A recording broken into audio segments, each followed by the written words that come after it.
मैं धन्यवाद करता हूं परमेश्वर का इस सुंदर समय का जो परमेश्वर ने मुझे दिया है।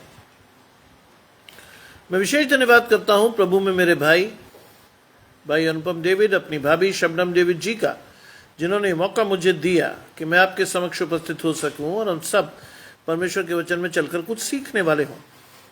आइए परमेश्वर के वचन में चलने से पूर्व अपनी आंखों को कुछ समय के लिए बंद करेंगे और परमेश्वर से पवित्र आत्मा के दान को मांगेंगे। हम प्रार्थना करेंगे। तमाम आशीषों के देने वाले परमेश्वर यीशु मसीह में हमारे बाप और खुदा, हम धन्यवाद करते हैं इस सुंदर अवसर के लिए जो कि आपने हमें दिया है। विश्वास रखते हैं प्रभु कि हमारी आशीषें आपकी ओर से हैं। आने वाले समय में खुदा, हम जितने आराधकों को आपने चुना है बारी बारी से सभी की आशीषों को लेने के लिए यहाँ भेजें प्रभु, जिससे कि वो अपनी आशीषों को लेकर आपको धन्यवाद देने वाले हों। सब कुछ मांग लेते हैं आपके प्रिय पुत्र यीशु मसीह के नाम से, सुने और ग्रहण करें, आमीन। आइए परमेश्वर के वचन में पढ़ने के लिए निकालें आमोस नामक पुस्तक, उसका 5वां अध्याय, उसके 4 से 13 पद आपकी और मेरी आशीष। आमोस चैप्टर 5 वर्सेस 4 to 13, जहां लिखा है, हे यहोवा इज़राइल के घराने से यूं कहता है, मेरी खोज में लगो तो जीवित रहोगे। बेतेल की खोज में न लगो, न गिलगाल की में प्रवेश करो, न बेशर्बा को जाओ, क्योंकि गिलगाल निश्चय बंधुआई में जाएगा और बेतेल सूना पड़ेगा। यहोवा की खोज करो तो जीवित रहोगे, नहीं तो वह यूसुफ के घराने पर आग के समान भड़केगा, वे उसे भस्म करेगी और बेतेल में उसे बुझाने वाला कोई नहीं होगा। ये न्याय के बिगाड़ने वालों और धर्म को मिट्टी में मिलाने वालों, जो कचपचिया और मृगशिरा को बनाने वाला और जो घोर अंधकार में भोर का प्रकाश बनाता है, जो दिन में अंधकार करके रात बना देता है और समुद्र का जल स्थल के ऊपर बहा देता है, उसका नाम यहोवा है। वे तुरंत ही बलवंत को विनाश कर देता है और गढ़ को भी सत्यानाश कर देता है। जो सभा में उलाना देता है उससे वे बैर रखते हैं और खरी बात बोलने वाले से वो घृणा रखते हैं। तुम जो कंगालों को लताड़ा करते और भेंट कहकर उनसे अन्न हर लेते हो, इसलिए जो घर तुमने गड़े हुए पत्थरों के बनाए हैं उसमें रहने नहीं पाओगे, और जो मनभावनी दाख की बारियां तुमने लगाई हैं उसका दाख मधु कभी कदापि पीने ना पाओगे, क्योंकि मैं जानता हूं कि तुम्हारे पाप भारी हैं। तुम जो धर्मी को सताते और घूस लेते हो और फाटकों में दरिद्रों का न्याय बिगाड़ते हो, इस कारण जो बुद्धिमान है वो ऐसे समय में चुप रहे, क्योंकि समय बुरा है। ये परमेश्वर का वचन है। परमेश्वर का धन्यवाद हो। गजानंद भाई मेरे साथ जुड़ते हैं, शबनम भाभी हमारे साथ जुड़ी हुई हैं, अनीता जी मेरे साथ जुड़ रही हैं। आशीष परमेश्वर की आपके और आपके घराने को।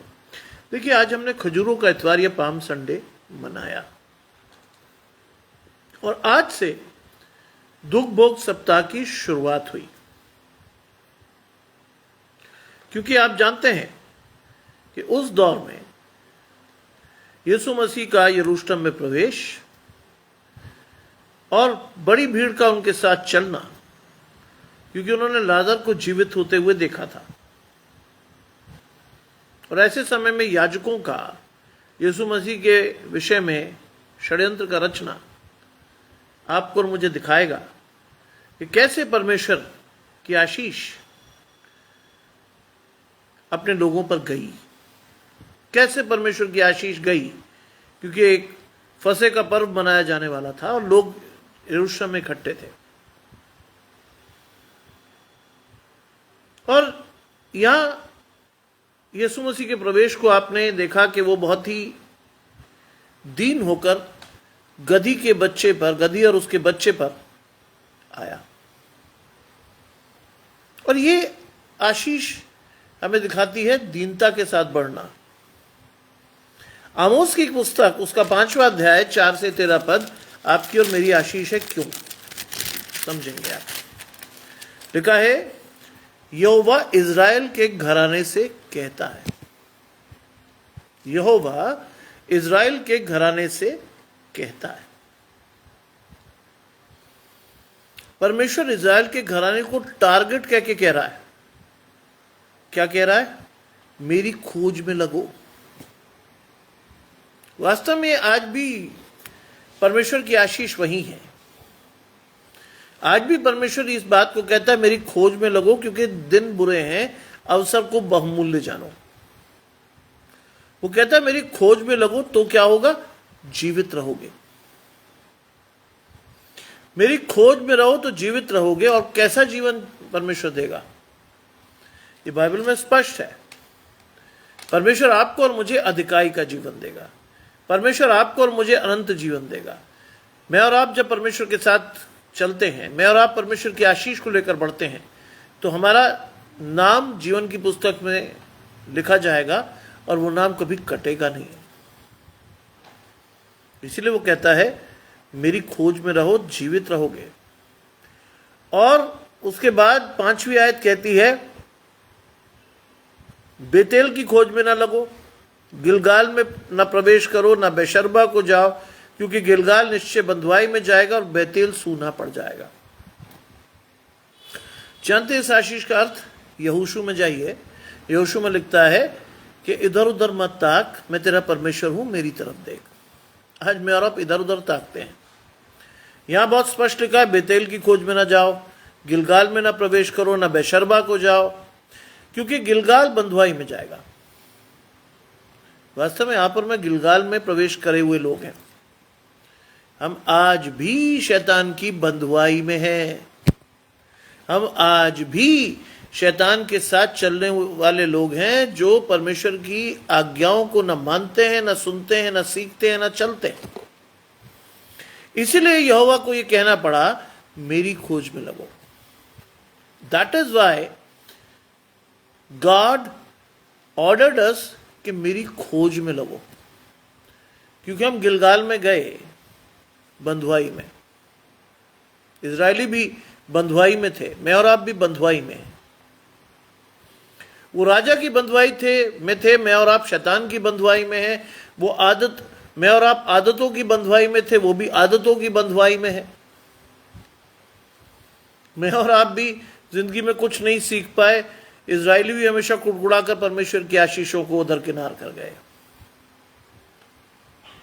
आज परमेश्वर बहुत स्पष्ट तरीके से आपको और मुझे कहता है कि ऐसे किसी जगह पर प्रवेश ना करो, सीधे देखो मेरी तरफ। Turn to God for your blessings. इधर उधर ताकते हैं आप में, परमेश्वर की ओर देखना सीखिए।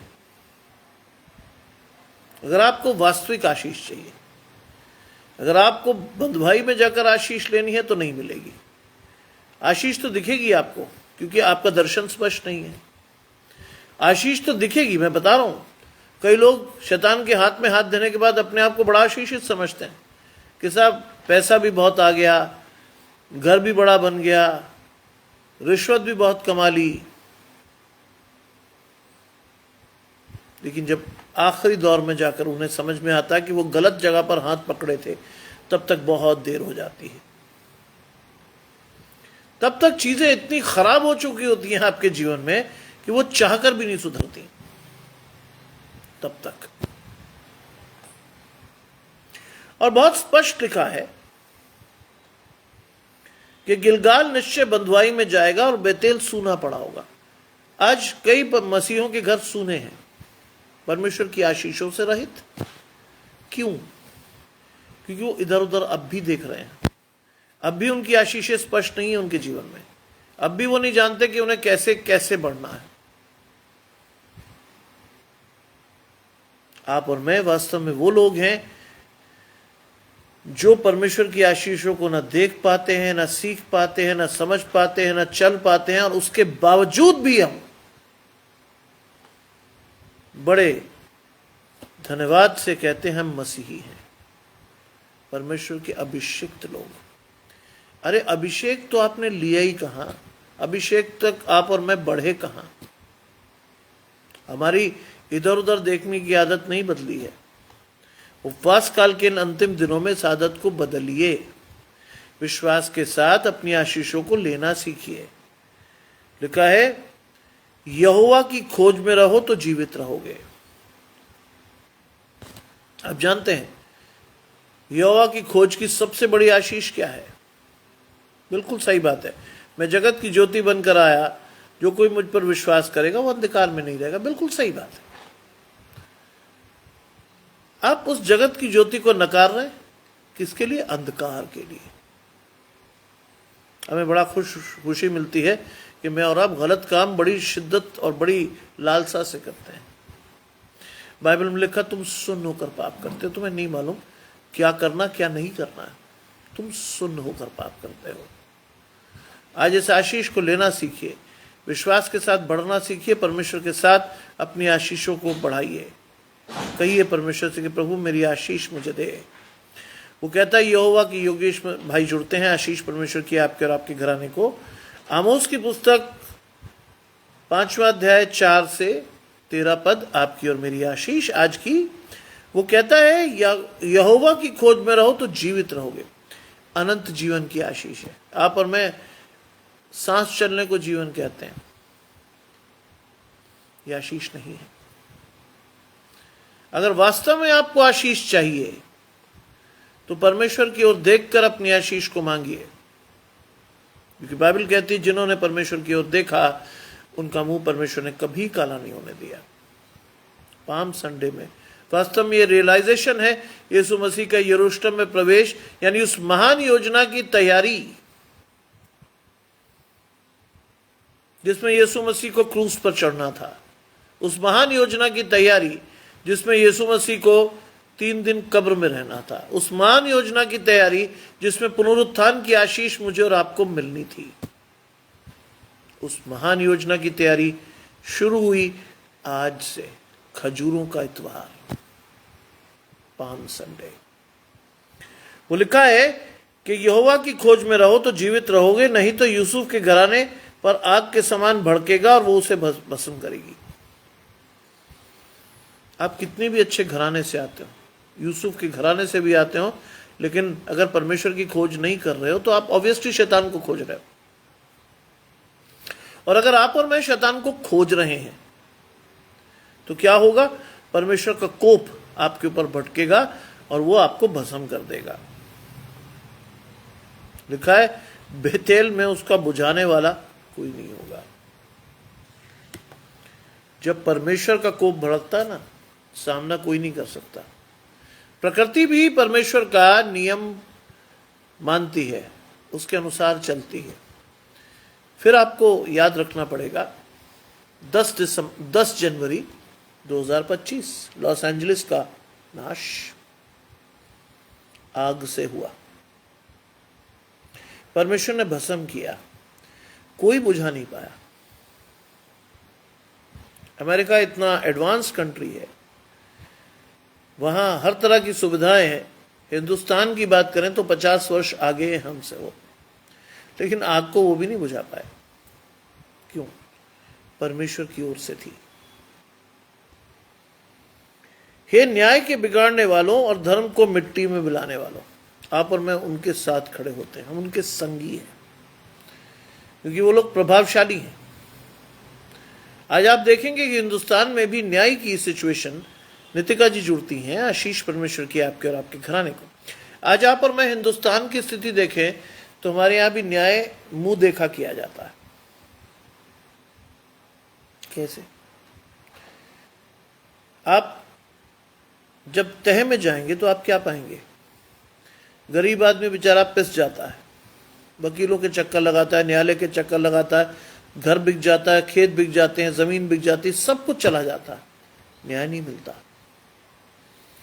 अमीर व्यक्ति के लिए न्याय बहुत सुलभ है। चाहे उनका बच्चा गाड़ी चढ़ा के किसी को कुचल दे, मार दे, सारी व्यवस्था उसके साथ चली जाती है। इसीलिए परमेश्वर लिख रहा है, हे न्याय के बिगाड़ने वालों। मैं और आप भी ऐसे लोगों के साथ प्रेफर करते रहना, क्योंकि प्रभावशाली है, रसूखदार है, पता नहीं क्या क्या चाहिए होता है हमको ऐसे लोगों से। परमेश्वर मना करता है, धर्म को मिट्टी में मिलाने वालों। भजन संहिता पढ़िएगा, वहां साफ लिखा है कोई परमेश्वर है ही नहीं। वे फिर गए, सबके सब फिर गए। नए नियम में जाइए, यीशु मसीह आपसे क्या कहते हैं? बहुत साफ कहते हैं, बहुत ही साफ, कि वो देखते हुए नहीं देखते, सुनते हुए नहीं सुनते, और सुन भी ले तो समझते नहीं, क्योंकि उनका मन मोटा हो गया है। सोचिए, उनका मन मोटा हो गया। बलविंदर भाई जुड़ते हैं, आशीष परमेश्वर की आपके और आपके घराने को। उनका मन मोटा हो गया है, उनकी आशीष परमेश्वर से नहीं आती। और ऐसे लोगों का साथ आज लोगों को भाता है। वो हर पाप बड़ी लालसा से करते हैं, बिना परमेश्वर की उपस्थिति को ध्यान में रखते हुए हर गलत काम बहुत आसानी से कर देते हैं। और आप और मैं उनके साथ क्यों जुड़ते हैं, बुरा मत मानिएगा।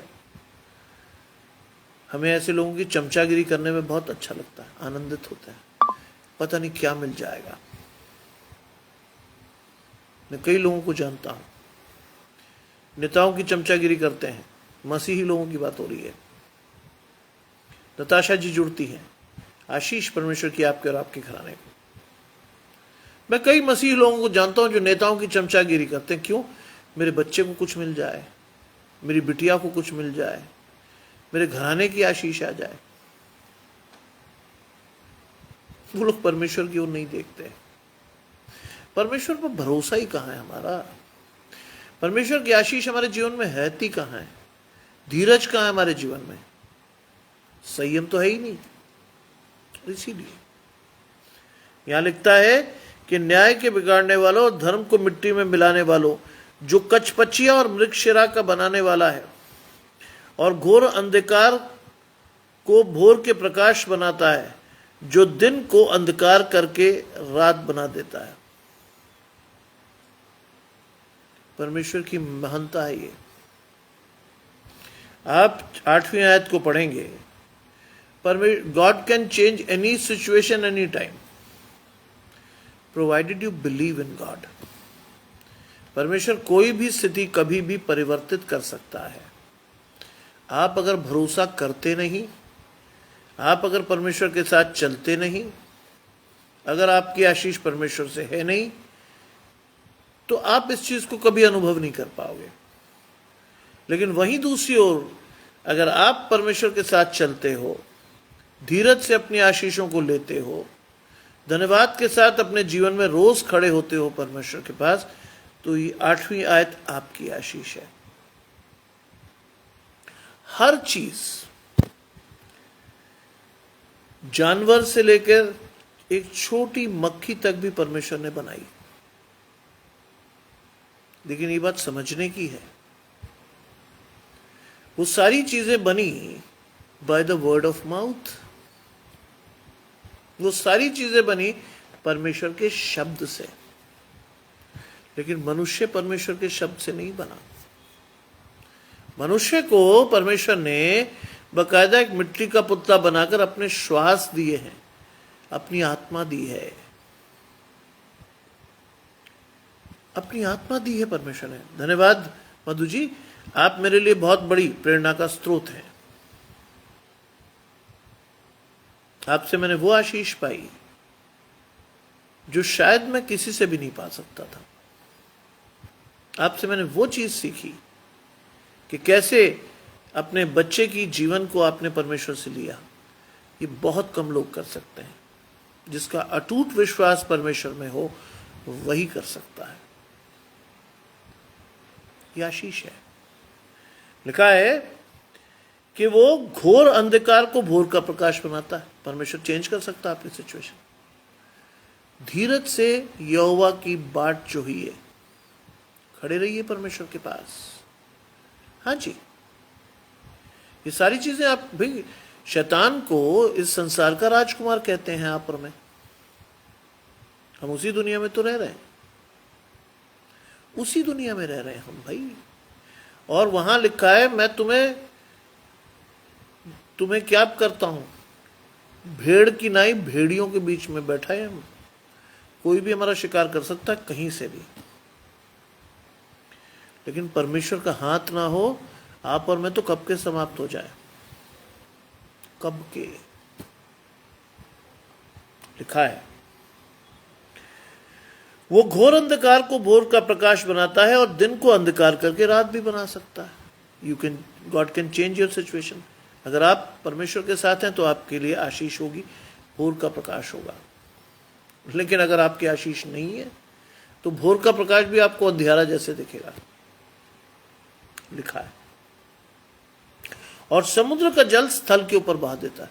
अगेंस्ट ऑल ऑड्स आपको ये समझ में आना चाहिए कि प्रकृति भी परमेश्वर का नियम मानती है, प्रकृति भी परमेश्वर का हुक्म मानती है, प्रकृति भी परमेश्वर के कहने अनुसार चलती है।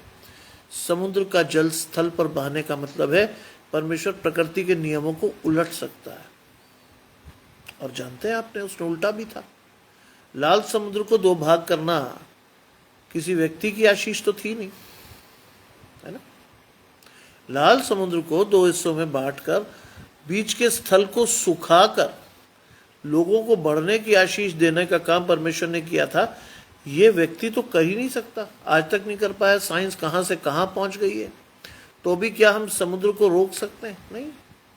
समुद्र को बांट सकते हैं? नहीं।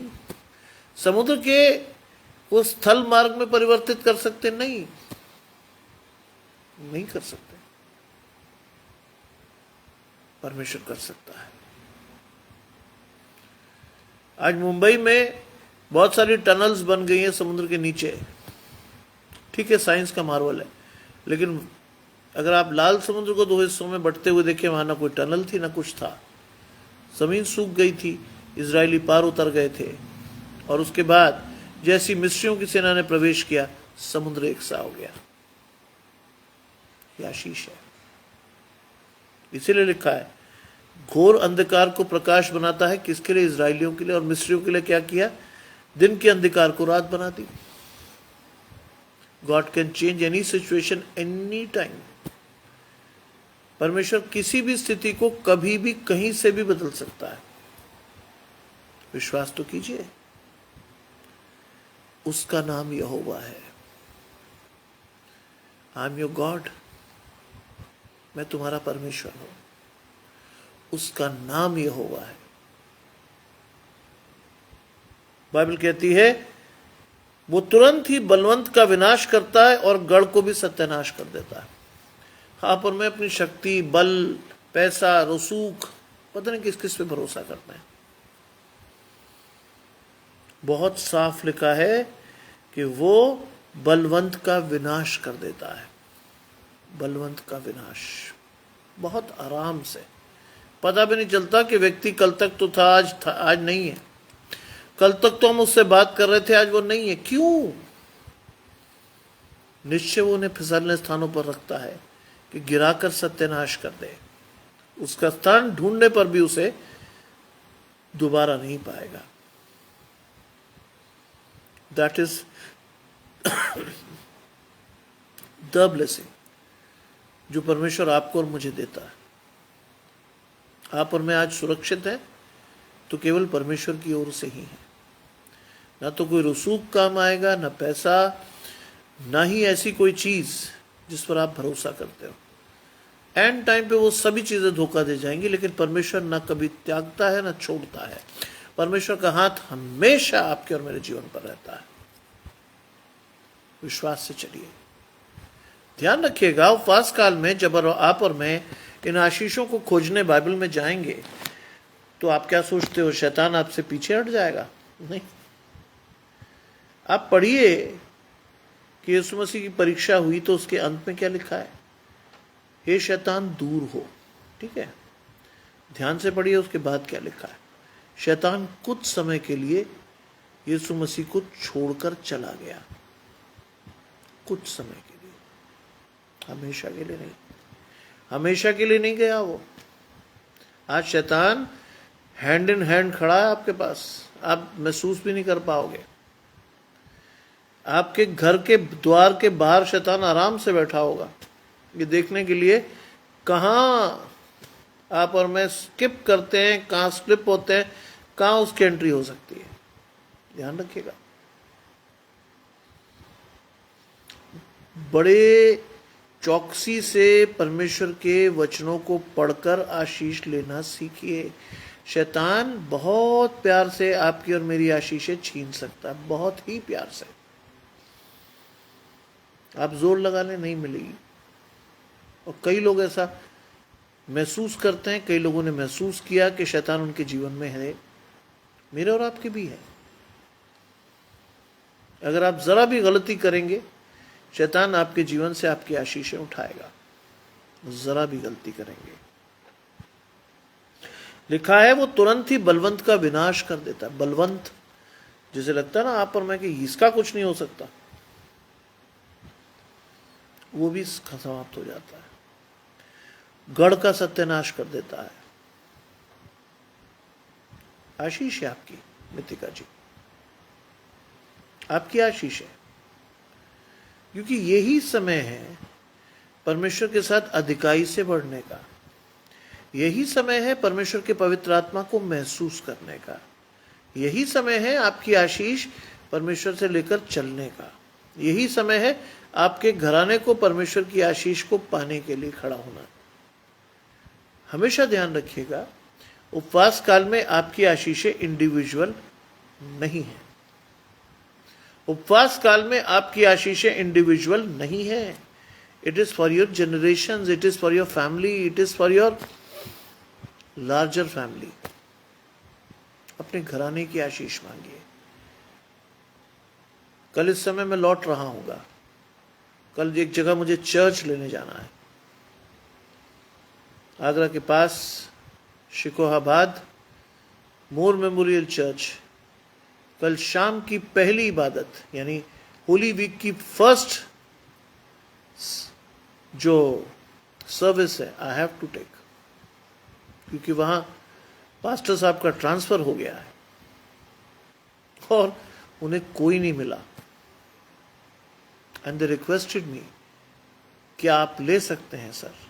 मैंने कहा खुशी से, क्योंकि ये मौका परमेश्वर ने दिया है, मैं उसे कभी नहीं चूकूंगा। कल भी मेरे साथ यही हुआ। 4:45 बजे आप लोगों के साथ में था, पादरी साहब का फोन आया कि ब्रदर आप प्रेयर मीटिंग ले पाएंगे? मैं गया लेने, बड़ी मुश्किल से पहुंचा, प्रेयर मीटिंग ली, वापसी के लिए तैयारी कर रहा था। तुरंत मेरे पास्टर साहब का फोन आया, सर मैं फंस गया हूं। मैंने बताइए सर, आदेश दीजिए क्या करना। कहते आपको तकलीफ तो होगी। मैंने कहा उसकी छोड़िए, आपको अगली प्रेयर मीटिंग भी लेनी है। And I went there against all odd. मैं बड़ी मुश्किल से वहां पहुंचा, मुझे 25 मिनट लगे, लेकिन मैंने परमेश्वर की आशीष को लोगों के साथ बांटा। चौकस रहिए, कमर बांधकर अपनी आशीष के लिए परमेश्वर के पास खड़े हुइए। मुझे नहीं पता था ये सब होना मेरे साथ, लेकिन हुआ। मुझे नहीं पता था कि ये सब मुझे आशीष के तौर पर मिलना है। मुझे बहुत खुशी हुई कि कल मैं लगभग शाम के समय 3.5 घंटे बोलता रहा परमेश्वर की आशीषों को। And that is the blessing. ये है वो आशीष जो परमेश्वर बिना उलाना दिए आपको और मुझे उदारता से देता है। लिखा है जो सभा में उलाना देता है उससे वो बैर रखते हैं। और बहुत से लोग कई बड़े अधिकारियों के विषय में जब उंगली उठाते हैं तो बैर रखते हैं। बड़े बड़े प्रभावशाली लोग आपसे और मुझसे बैर रखते हैं। क्यों? सच बोलता ही है। सच सुनने की हिम्मत हर एक आदमी में नहीं होती, सच सहने की आदत भी हर एक में नहीं होती, लेकिन बाइबल हमें सिखाती है तुम सत्य को जानोगे और सत्य तुम्हें स्वतंत्र करेगा। इस सत्यता को अपने जीवन का अभिन्न अंग बनाइए, इस विश्वास को अपने जीवन का अभिन्न अंग बनाइए। और वो लिखता है वो सभा में उलाना देते हैं, उससे वो बैर रखते हैं, और खरी बातें बोलने वालों से वो घृणा रखते हैं। खरी बातें बोलने वालों से घृणा रखते हैं। और ये बड़ी कॉमन चीज है। खरी बातें बोलते हुए लोगों को बिल्कुल लोग पसंद नहीं करते। चापलूसी करिए जाकर, आप हमेशा किसी की गुड बुक्स में रहेंगे। लेकिन अगर आपने उसकी कमी बता दी तो आपसे बुरा आदमी शायद उसकी नजर में दुनिया में कोई तीसरा होगा नहीं। लेकिन बाइबल कहती है खरी चाल चलने वालों से परमेश्वर प्रसन्न रहता है ना। जिसका हाथ परमेश्वर के हाथ में है परमेश्वर उसको किसी भी रीति से नष्ट नहीं होने देता। लेकिन आज के संसार में आप और मैं देखते हैं कि जो सभा में उलाहना देते हैं उससे वो बैर रखते हैं, जो खरी बातें बोलते हैं वो उससे घृणा रखते हैं। लोग घृणा रखते हैं आपसे और मुझसे। खरी बात बोलता है यार, इतना भी सच नहीं बोलना चाहिए कि किसी को इफेक्ट कर जाए। कई लोग कहते हैं मुझे, मैंने कहा भाई देखो, परमेश्वर ने हमें भय का आत्मा नहीं दिया। अगर मुझे कुछ कहना है मैं बहुत साफ तरीके से कहूंगा, लेकिन किसी भद्दे तरीके से आपसे बात नहीं करूंगा। जो नियमानुसार सही है वो आपको पता होना चाहिए, ये सही है ये नहीं है। उसके आगे की स्थिति आपकी है कि आप उस सत्य को स्वीकारते हो या नहीं स्वीकारते। लिखा, तुम जो कंगालों को लताड़ा करते हैं, तुम यानी आप और मैं आए हैं उसमें, तुम जो कंगालों को लताड़ते हैं। बुरा मत मानिए, ये सच है, ये सच है। आप चर्च में बहुत आराम से डिफरेंशिएट कर सकते हैं। जब चर्च से बाहर निकलेंगे ना आप, तो कभी अपने चर्च में देखिएगा लोग गुट बना लेते हैं और वो अपने ही क्लास में मूव करते हैं। जैसे हमारे चर्च में प्रोफेसर्स हैं, वो केवल प्रोफेसर्स से ही मिलते हैं और जो उनके कुछ पुराने जानकार हैं उनसे। नए लोगों से वो कभी नहीं बात करते। और अगर उन्हें दिख जाए कि ये स्थिति में थोड़ा सा कमजोर है तो वो जाते ही नहीं उसके पास। हाँ, पर मैं कंगालों को लताड़ते हैं। मैं हर वो नया आदमी जो चर्च में मुझे दिखता है, मैं बड़े विश्वास से जाकर उससे मिलता हूं, क्योंकि हम परमेश्वर में आत्मा में एक हैं। आज भले ही वो व्यक्ति मुझे एक परदेसी दिख रहा हो, लेकिन हो सकता है कल वो मेरे अपनों से भी अपना हो सकता है कल वो मेरी आशीष का कारण ठहरे। क्या जाने परमेश्वर आपको कहां से उठाकर कौन सी आशीष दे सकता है, क्या जाने। आप और मैं जानते ही कब है, सीखते ही कब है, हमारी आशीषें आती ही कब है परमेश्वर के साथ। परमेश्वर से आशीषें मांगिए। हर एक व्यक्ति को जो आपके जीवन में नया है उसके बारे में जानिए, उसके साथ बैठिए, उससे बात कीजिए। और अगर वो किसी वजह से परमेश्वर के भवन में आया है तो आप और मेरा ये कर्तव्य होता है कि पास्टर से मिला दें, उसके लिए प्रार्थना कर दें, उसकी आशीष को उसे दे दें। मांगिए, क्योंकि परमेश्वर इन सारी चीजों को आपको देना चाहता है। लिखा है, वो कंगालों को लताड़ा करते और भेंट कहकर उनसे अन्न हर लेते हैं। याजक यही करते थे, कहते परमेश्वर की भेंट है, छीन लेते थे। और क्या लिखा है, इसलिए जो घर तुमने गड़े हुए पत्थरों के बनाए, ध्यान रखिए ये उन लोगों के लिए है जो अनर्थ का धन अपने जीवन में जोड़ते हैं। लिखा है, हम और आप क्या करते हैं, बाइबल में एक बहुत बड़ी आशीष है, मैं और आप समझते नहीं। इधर उधर से अगर कोई गलत पैसा आपके जीवन में आएगा, बाइबल में बहुत स्पष्ट लिखा है कि तुम उस थैली में उस पैसे को डालोगे जो नीचे से फटी हुई है, और उससे क्या होगा,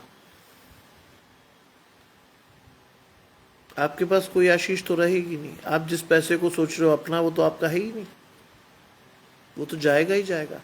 और जो पैसा आपने बड़ी शिद्दत और मेहनत से तनख्वाह के रूप में या कैसे भी आपको मिला है, आपका मेहनत का पैसा, वो भी चला जाएगा। सोचिए कहाँ है आप और कहाँ होना चाहिए था। लिखा है, तुमने जो घड़े हुए पत्थरों के घर बनाए हैं उसमें तुम रहने नहीं पाओगे। आज आप कई घरों में देखें तो आपको पता चलेगा कि साहब बनाने वाले ने तो बड़ा जोर लगाया, लेकिन 3 महीने में मर गए, 4 महीने में मर गए, 6 महीने में मर गए। बाइबल क्या कहती है, बाइबल कहती है कि अगर आप परमेश्वर के साथ हैं तो क्या खाएंगे, क्या करेंगे आप परमेश्वर के लिए। बाइबल में लिखा है कि तू अपनी कमाई निश्चय खाने पाएगा, और जो आशीषें मैं तुझे देता हूं वो केवल तेरी नहीं होगी, तेरे बेटे, तेरे नाती पोतों और तेरी जनरेशन्स की आशीष होगी। तू पीढ़ियों को देखने पाएगा अपने, ये आशीष है। ध्यान रखिएगा कि कोई भी गलत चीज, कोई भी गलत पैसा, कोई भी गलत चीज अगर आपके घर में आशीष के तौर पर आप ला रहे हैं तो वो वास्तव में आशीष नहीं है। यहां परमेश्वर बहुत स्पष्ट कहता है कि जो घर तुमने गड़े हुए पत्थरों के बनाए हैं उसमें तुम रहने नहीं पाओगे, तुम रह ही नहीं पाओगे उसमें। और जो मनभावनी दाख की बारियां तुमने लगाई हैं उसमें से दाख मधु नहीं पियोगे। आप और मैं अपने हिसाब से चीजें कस्टमाइज कर देते हैं, ऐसा कर लूंगा तो ऐसे होगा, ऐसा होगा तो वैसा होगा। परमेश्वर ये आशीष आपके जीवन में आने ही नहीं देगा। बाइबल में लिखा है मनुष्य के मन में बहुत सी अनर्थ कल्पनाएं होती हैं, लेकिन जो परमेश्वर की ओर से होता है वही पूरा होता है। उस आशीष को अपने जीवन में लेकर चलिए, विश्वास के साथ अपनी आशीष को परमेश्वर से जोड़िए। आज जो चीजें बाइबल कहती है, जो चीजें मेरे लाभ की थी उसे मैंने परमेश्वर के लिए क्या कर लिया है, हानि की समझ लिया है। आप और मैं कई गलत तरीके से चीजें लेकर लाभ कमा लेते हैं, लेकिन जब परमेश्वर की ओर से आपका दृष्टिकोण या दर्शन खुलता है तो आपको लगता है ये गलत था। इसीलिए पौलुस लिखता है कि जो बातें मेरी लाभ की थी अब मैंने परमेश्वर के कारण उसे हानि की समझ लिया है। आज इस आशीष को, इस दर्शन को अपने जीवन में रखिएगा। लिखा है क्योंकि मैं जानता हूं कि तुम्हारे पाप भारी हैं। कोई और नहीं कह रहा आपसे, परमेश्वर स्वयं कह रहा है। वो जानता है कि आपके और मेरे पाप भारी हैं। लौटिए बाइबल में यशाया 1 और लिखा है कि चाहे तुम्हारे पाप गहरे लाल रंग के भी हों, मैं उन्हें हिम के समान श्वेत करूंगा। कब? जब आप और मैं अपना मन संपूर्ण मन से परमेश्वर की आशीषों को लेंगे। आपके पाप चाहे गहरे लाल रंग के भी हों, परमेश्वर उन्हें क्षमा कर देगा। लिखा है तुम धर्मी को सताते और घूस लेते हो और फाटक में दरिद्रों का न्याय बिगाड़ते हो। बहुत सिंपल चीज है समझने के लिए कि तुम धर्मी को सताते हो। आज ऐसे किसी व्यक्ति को मत सताइएगा, बुरा मत मानिएगा, बहुत स्पष्ट बात कह रहा हूं। ऐसे किसी आदमी को कभी मत सताइएगा जिसके पास परमेश्वर के अलावा रोने वाला कोई ना हो। उसको तो बिल्कुल मत सताइएगा, वो सीधा परमेश्वर से कहेगा। और बाइबल में कहती है कि जिसके पाप तुम रखते हो वो रखे गए। अगर वो परमेश्वर के पास जाकर ये कहता है प्रभु इसकी वजह से मैं सताया गया, बाइबल कहती है पलटा लेना मेरा काम है, पलटा मैं ही लूंगा। इस बात का ध्यान रखिएगा जीवन में। कभी भी ऐसी कोई बात मत कीजिएगा जो परमेश्वर की दृष्टि में बुरी हो। लिखा है तुम धर्मी को सताते और घूस लेते हो। ऐसा कोई काम मत कीजिएगा जो परमेश्वर के क्रोध को भड़काए आपके जीवन में। घूस लेते हो, फाटकों में दरिद्रों का न्याय बिगाड़ते हो। परमेश्वर के फाटकों के अंदर कई लोग दरिद्रों का न्याय भी बिगाड़ लेते हैं। प्रभावशाली होते हैं, चीजें होती हैं, पैसा होता है, बड़े आराम से वो दरिद्रों का न्याय बिगाड़ लेते हैं, क्योंकि वो इतना शोषित व्यक्ति होता है कि वो आपके जीवन में, मेरे जीवन में कोई आवाज नहीं उठा सकता। लेकिन ध्यान रखिएगा परमेश्वर उसकी आवाज बनता है। परमेश्वर की आशीषें उसके जीवन में आती हैं, और अगर परमेश्वर ने उसके नाम से आपसे पलटा ले लिया तो आपका और मेरा अस्तित्व तक समाप्त हो सकता है। इसलिए ध्यान रखिएगा कभी भी किसी गरीब शोषित व्यक्ति को सताइएगा नहीं। अगर आप ऐसा कर रहे हैं तो परमेश्वर का क्रोध आपके जीवन में किस समय आकर आपकी आशीषें छीन ले जाएगा आप और मैं नहीं जानते। लिखा है इस कारण जो बुद्धिमान हो ऐसे समय में चुप रहे। जब ऐसी स्थिति आपके जीवन में आए तो तो आपके दो काम है। एक, चुप रहिए, मत बोलिए। परमेश्वर अपना काम अपने आप करेगा। नंबर 2,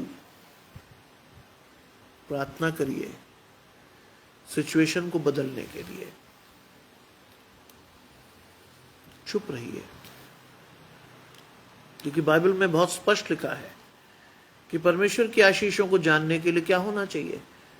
सुनने में तत्पर, बोलने में धीरा।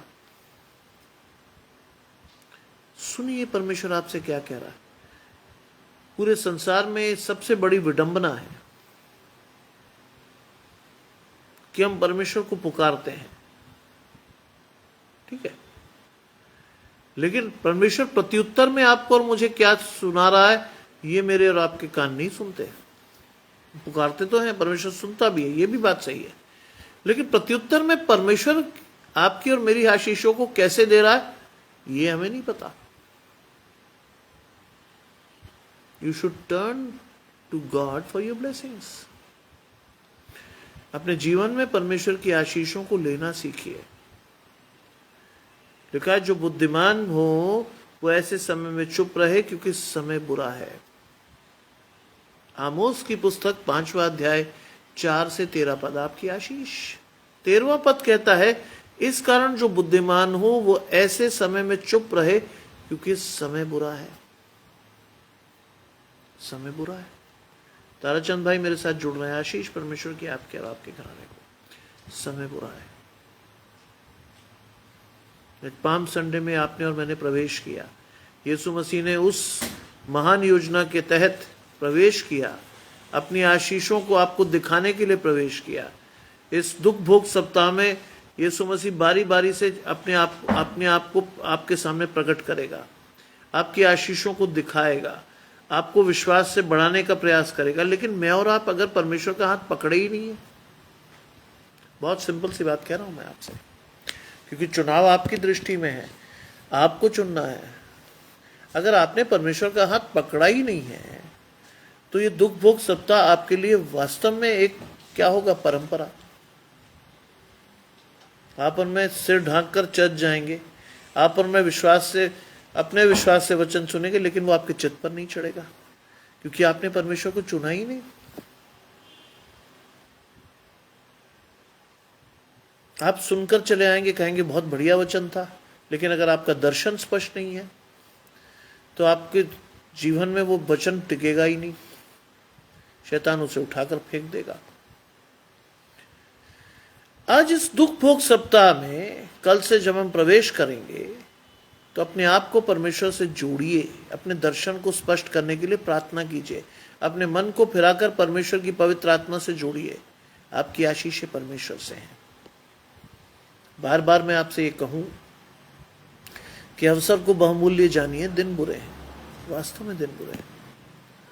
बहुत जल्दी स्थितियां चेंज होंगी, बहुत जल्दी ऐसी स्थितियां आ जाएंगी जिसको शायद मैं और आप सहने के लिए भी तैयार ना हो। बहुत जल्दी ये होगा। आज अपने आप को परमेश्वर की आशीषों के लिए तैयार करना आपका फर्ज है। आज परमेश्वर की आशीषों को अपने जीवन में लेकर आपको बढ़ना आपका फर्ज है, आपकी आशीष है। आज अपनी आशीष को परमेश्वर से लेकर परमेश्वर के साथ जोड़िए, क्योंकि परमेश्वर चाहता है कि ऐसा हो। आने वाला समय आशीषित हो। आप और मैं परिवार के साथ बैठकर प्रार्थना करें, एक बार फिर से अपनी आशीषों को परमेश्वर के साथ जोड़ें, क्योंकि पारिवारिक प्रार्थना बहुत आवश्यक है।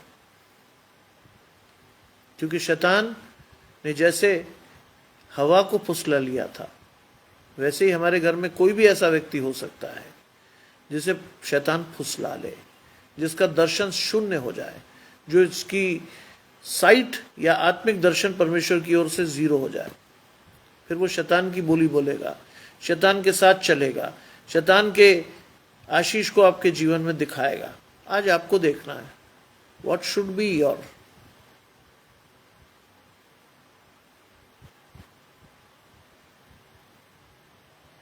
आपकी आशीष क्या है? कैसे आप परमेश्वर से अपने आप को जोड़े रखते हो? कैसे शैतान की आशीषों या शैतान के हमलों का सामना करते हो? परमेश्वर का जीवित वचन, जो दुधारी तलवार आपके और मेरे जीवन में दिया गया है, उसको जितना अधिकाई से पढ़िएगा, आपकी आशीषें परमेश्वर से आएंगी। प्रभु आप सभी को आशीष दे, आप सभी को परमेश्वर के साथ बनाए रखे, आप सभी परमेश्वर की आशीषों को अपने जीवन, अपने परिवार में महसूस करें। आज की रात आपकी आशीषें परमेश्वर के साथ रहें। बड़े विश्वास से परमेश्वर को देखिएगा, धन्यवाद कीजिएगा परमेश्वर का, क्योंकि परमेश्वर चाहता है कि आपका और मेरा जीवन परमेश्वर के धन्यवाद से भरा हुआ हो। आइए प्रार्थना करें। तमाम आशीषों के देने वाले परमेश्वर यीशु मसीह में हमारे बाप और खुदा, हम धन्यवाद करते हैं सुंदर अवसर के लिए जो कि आपने हमें दिया है।